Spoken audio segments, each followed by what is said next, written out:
We are talking about home office expenses today, and a question I often asked is, how do I write off my home office and other personal expenses?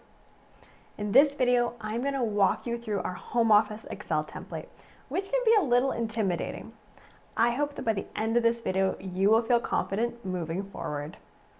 Now, this template was built with incorporated businesses in mind, but it can also be used for sole proprietorships or employees working from home.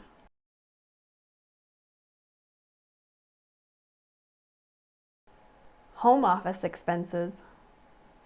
Our Excel template opens to the home office section, allowing us to dive right in. To start, you'll want to put your business name and your tax year along the top. I'll use ABC Company with a September 30th, 2022 year end as an example. If you are an incorporated business like ABC Company, be sure to use your year end date, also called your fiscal year end. If you're a sole proprietorship or an employee, then use December 31st. You'll be including expenses either from the start of your business or from the 12-month period before your year-end date, whichever period is shorter.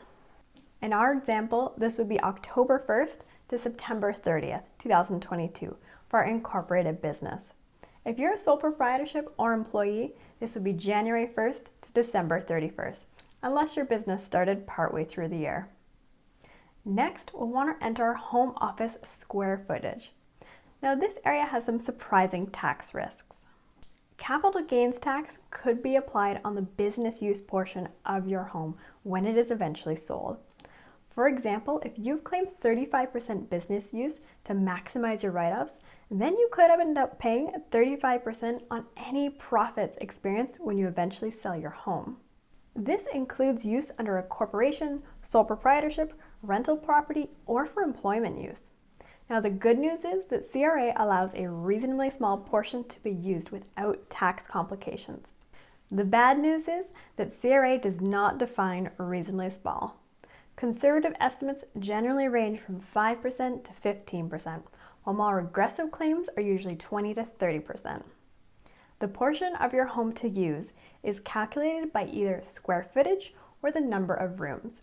When calculating business use portion, exclude personal or common use areas like hallways, bathrooms, laundry rooms to help reduce your risk. Let's jump back to our spreadsheet to see what this looks like. ABC Company has a 9x9 home office equaling 81 square feet. Jared, the business owner, got this number by measuring his office space. The total square footage of the home is at 1,800 square feet. Jared got this number from the real estate listing he kept from his home inspection documents, or measuring can also do the trick. This gives Jared a business use portion of 5%, a very reasonable and conservative claim. Now that we have the square footage calculated, we can start entering our expenses. Throughout the year, Jared, the owner of ABC Company, has been diligently keeping his home office invoices, so he is well prepared for tax time. Now, you do need to keep copies of receipts. Either paper or PDF is just fine. However, bank and credit card statements aren't sufficient in the event of an audit, despite what many say. Okay, let's dive back into the spreadsheet. The first invoice we're going to enter is for electricity. We're going to put the billing period end date, not the due date. In our example, this is June 19th, 2022. Next, put in the invoice description. For our example, this is Fortis BC. And finally, we're going to put the total payment, which is $143. All of this comes from our invoice. Next, we'll enter our mortgage interest. And I do mean mortgage interest. The principal portion of the mortgage payment cannot be claimed. This is why we have to get our annual mortgage statement, and we can't just use our monthly mortgage payments. Ideally, your bank will be able to provide you a statement that exactly matches your corporate fiscal year. However, this is often not possible. We're using a mortgage statement ending December 31st, 2021, because that is what falls within ABC Company's October to September fiscal period, and it's our next best alternative. Okay, so if we can scan our invoice and look for the interest paid in 2021, we see $5,718.93. Now that's what we put in our spreadsheet, and we can move on to our next example. Our third invoice is for property taxes. This one can be a wee bit tricky for two reasons: the date and the amounts. For the date, we'll use the best option available. Our statement has a due date of July 2nd, 2022, which falls within ABC Company's fiscal year. For the amount, we'll use what was actually paid. Jared, our homeowner, is eligible for the basic grant in his city, so we'll claim column B.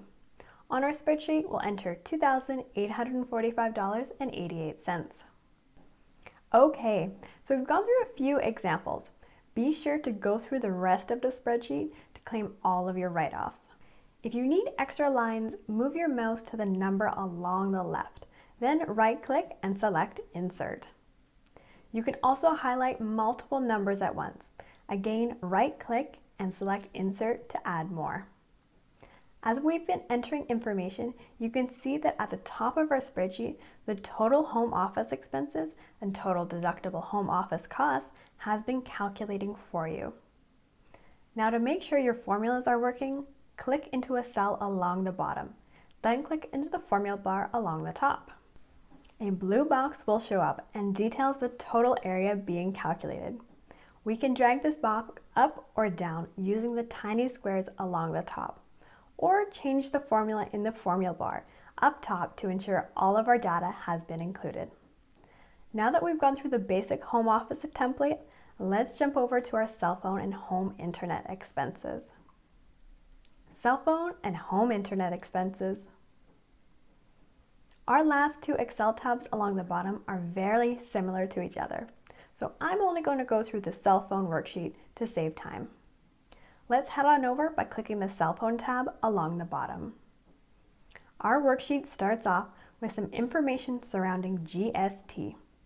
The important thing for you to know is whether you are registered for GST or not. Not sure if you should be registered? Check out our other videos on GST for guidance. Our next area is all about usage. Now, I hear this all the time from clients. I am required to have a cell phone for work, so I must be able to write off 100%. This is not accurate, unfortunately, as many tax court cases have proven. The CRA only allows actual business portions to be claimed. So when writing off cell phone and home internet, consider how much you and your family are using the device for personal and business activities.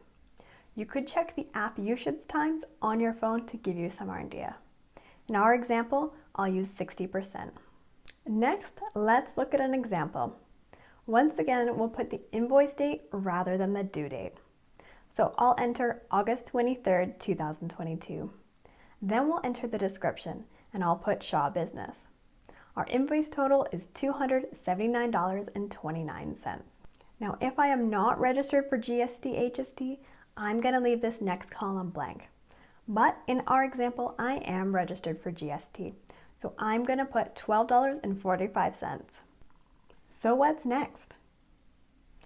Once you've entered all your data for your business tax year, I would recommend providing these spreadsheets to your accountant. If you are doing your taxes yourself, you can record the deductible portion of the expenses and GST against your owner account or shareholder loan account. For the best tax efficiency, your personal and home office expenses should be paid from your personal bank account, not your business account. This allows us to use the shareholder loan account as an offset. In our cell phone example, this would look like $160.09 recorded against cell phone expenses and $7.46 recorded against GST paid, and the $167.59 recorded against your shareholder loan. All right, that is all I have for today. I hope you found this tutorial helpful and that it reduced any nervousness you may have experienced when opening our Excel template. I will see you in another video. Bye for now.